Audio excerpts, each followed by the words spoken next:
Hello everyone, welcome to another LSJ review, this time for Guns Akimbo, which stars Daniel Radcliffe and Samara Weaving, and it's about a guy named Miles, who's a video game developer and a bit of a troll, and his trolling gets him into a lot of trouble and gets him into this game called Schism.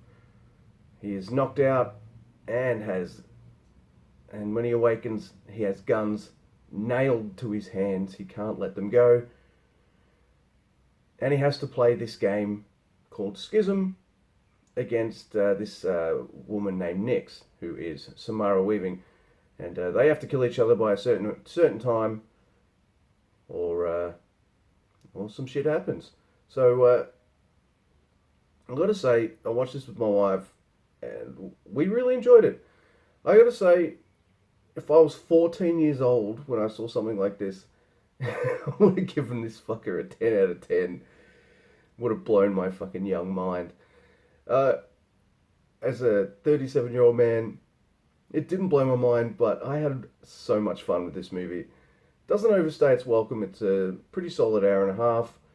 It plays with its concept pretty well. And doesn't overstay its welcome. Now, it does do a bit of sequel baiting near the end. And if that kind of bothers you, then okay, but just be aware of that. Otherwise, it's a pretty solid movie. It mixes 80s and 90s kind of over the top kind of action, also video games. Like there's a few sections where someone gets hit and then you see the bones in the side. It's very Mortal Kombat in some areas. It's definitely this kind of stylized mishmash when it comes to violence and action, and even the characters themselves. Everyone is over the top. Nothing is realistic. Everything is done for fun and style, and it's just a movie designed just to have a good time with, really. Now, I will say that Rhys Darby is in this movie, not for long, but he steals the show with every little piece of the flick that he's in. He's absolutely fantastic. Samara Weaving is a lot of fun as well. I've noticed something about Samara Weaving. She keeps finding herself into these really cool fucking movies that I really enjoy. There's one called Mayhem, which is this kind of horror comedy zombie movie set in a building.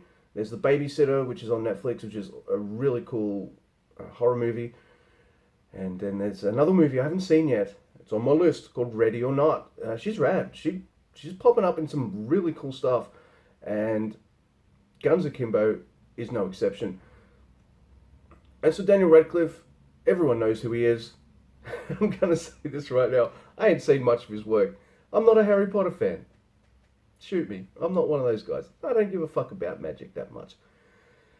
But he's great. He's great in this as well. It's really solidly acted. It's fun. It's played over the top all the way through. And if you're not into that kind of like really heavily stylized action comedy flick, if you're not into something that kind of has those 80s and 90s action tropes in it, or those video game tropes, there's definitely video games all over this as well. You might not dig this flick. If you like all those things, though, I think you'll get a really big kick out of it. Now, it's weird. This movie got a really low release here in Australia, really select release, which is a shame. I'm not sure this would be a big box office juggernaut or something, but if this was on Netflix, I can see a lot more people would have been talking about it. It seems like this kind of flick would have been perfect for Netflix. So if it's not out of the cinema where you are, or you missed it or something like that, just wait for the stream. It'll probably come out somewhere where you can go see it online or something like that. It's definitely worth checking out. It's 90 minutes of fun that you can't really go wrong with. Now, you could say it's a little cliched and a little overdone.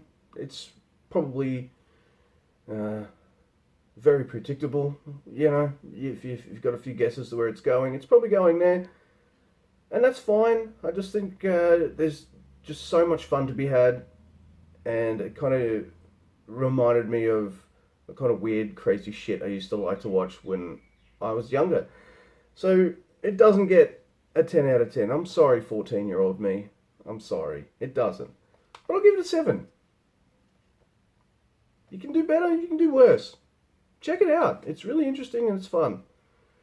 Now, I have a couple late reviews coming, which is reviews of older films coming this week. There'll be no new movie reviews this week because I am off to Adelaide for a birthday. So, coming instead will be 2 late reviews. One of those will be coming on Wednesday and the other one will be coming on the weekend. So look out for those. Now, if you're thinking, Luke, why haven't you seen Sonic the fucking Hedgehog yet? I've been putting it off big time, and I don't think I'm going to see it. Why? It's getting good reviews. Why do you ask? Well, this movie does something in the trailer that...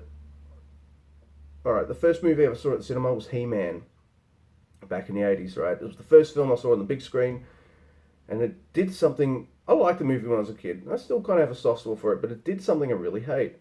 When I went in to watch the movie as a kid, I wanted to see He-Man in Eternia, battling Skeletor, kicking ass, you know, all over Eternia, Snake Mountain, Grayskull, all that kind of stuff. What we got instead was a fucking adventure set on Earth with Courtney Cox and Tom Paris from Voyager.